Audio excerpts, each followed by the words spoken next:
He is wanting to import votes because he knows if he imports Gazans to Scotland, they'll vote for him. And people like Humza Yousaf are trying to manipulate the democratic process of Scotland because he wants to use it as a ramrod for Scottish independence.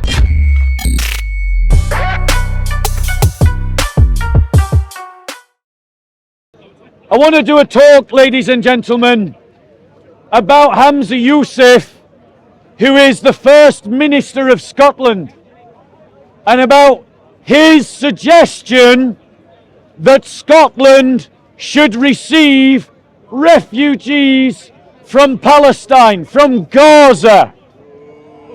And I want to explain, ladies and gentlemen, why that is a terrible idea for the United Kingdom.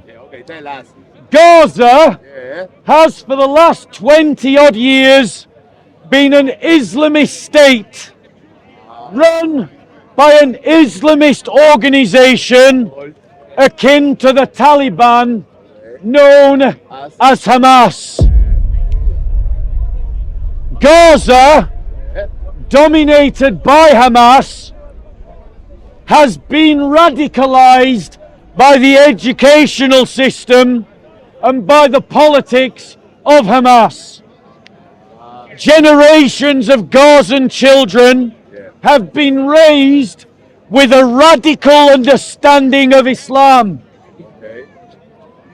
Gaza has a higher than normal percentage of their population per capita that believe and subscribe to Islamist views and hard radical ideology, which include hardline anti-Semitism, hardline Christophobia, hardline homophobia, a belief that those that become Christians from the Muslim world should be killed. They are pro-slavery. They are pro-taking female sexual slaves, as you saw Hamas do when they attacked Israel. They are pro-child marriage. Gazans have been indoctrinated into this belief because they have lived under Hamas for so many decades.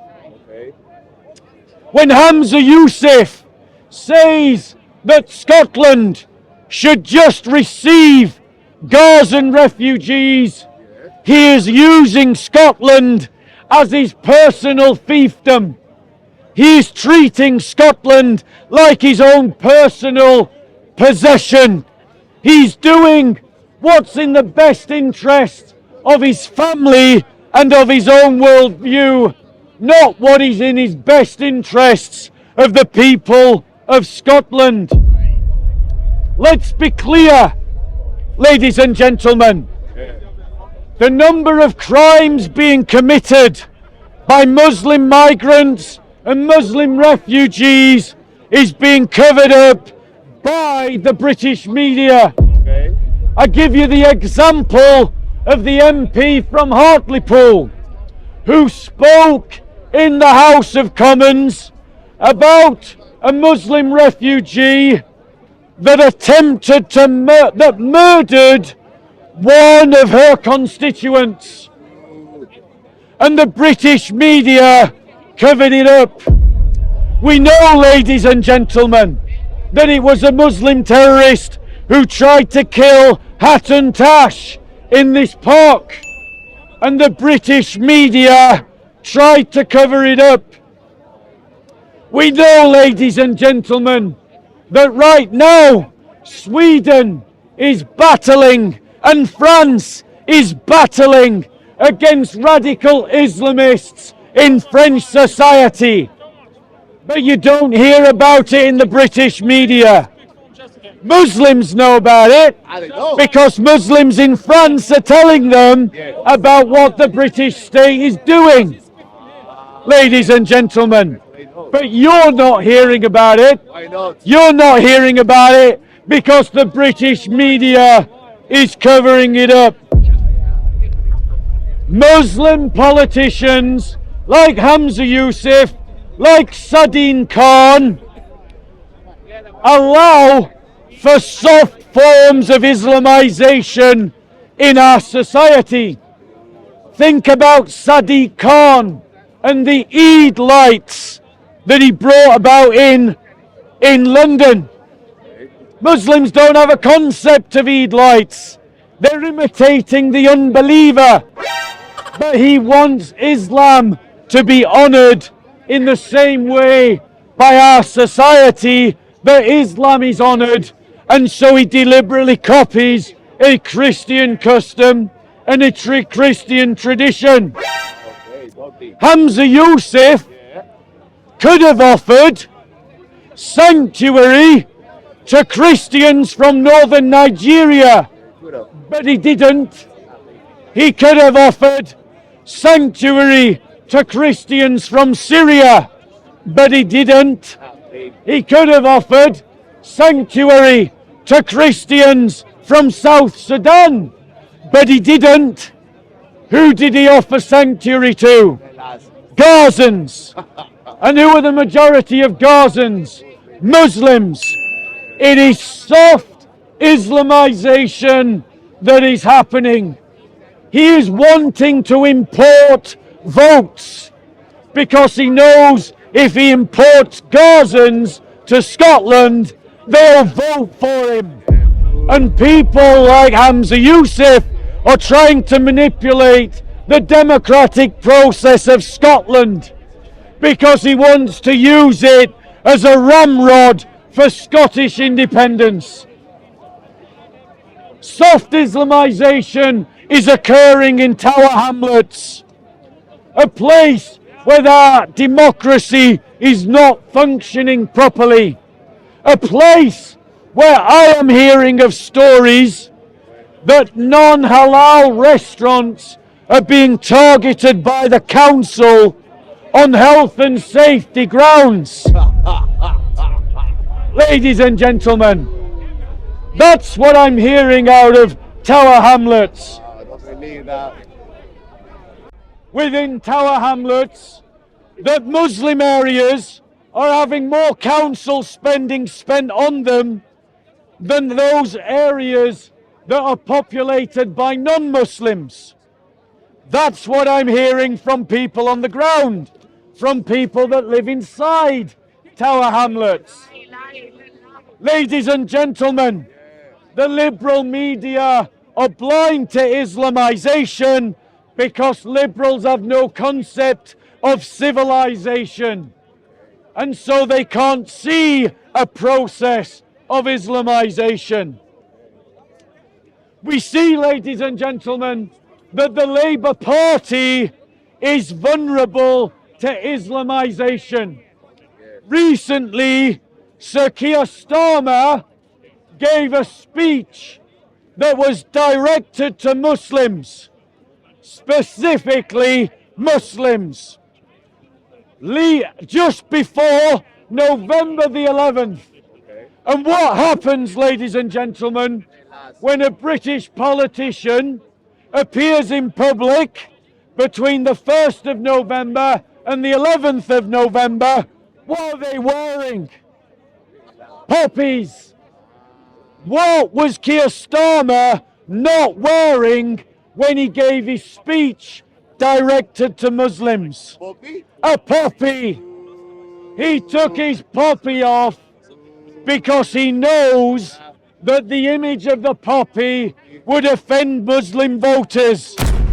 And so he was willing to deny an aspect of British culture to appeal to the Muslim vote. Labour is the entry point to Islamization, ladies and gentlemen. But, ladies and gentlemen, what happened to Sir Keir Starmer when he went to Edinburgh?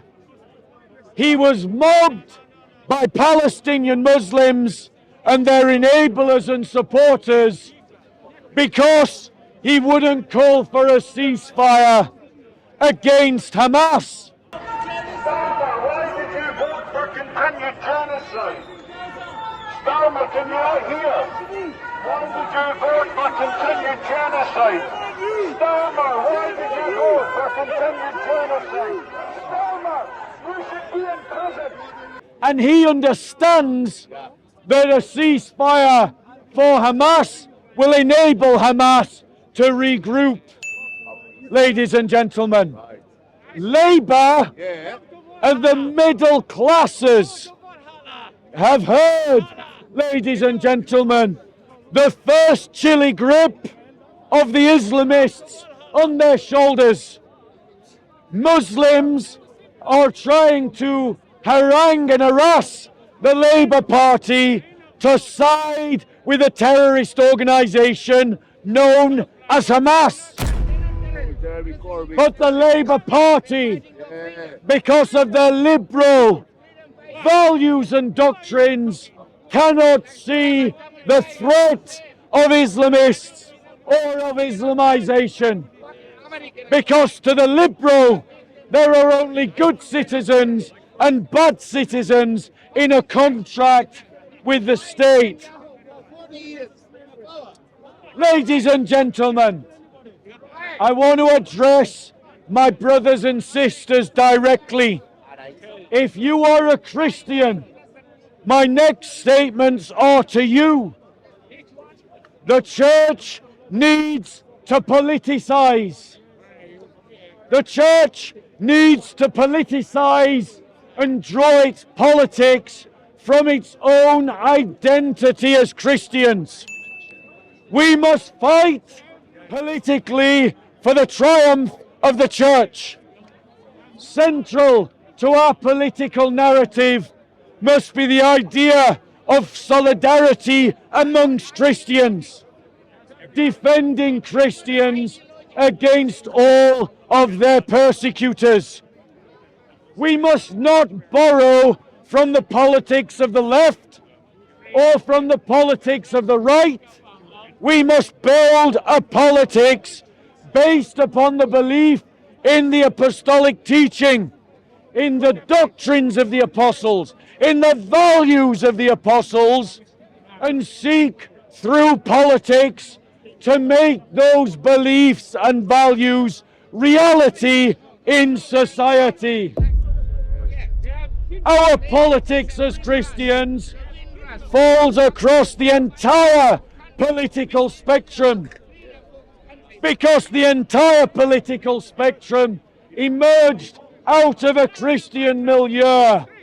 And so our politics must be to gather up the disparate pieces of a Christian political worldview, and through political parties and political campaigning, seek to make that politics a reality.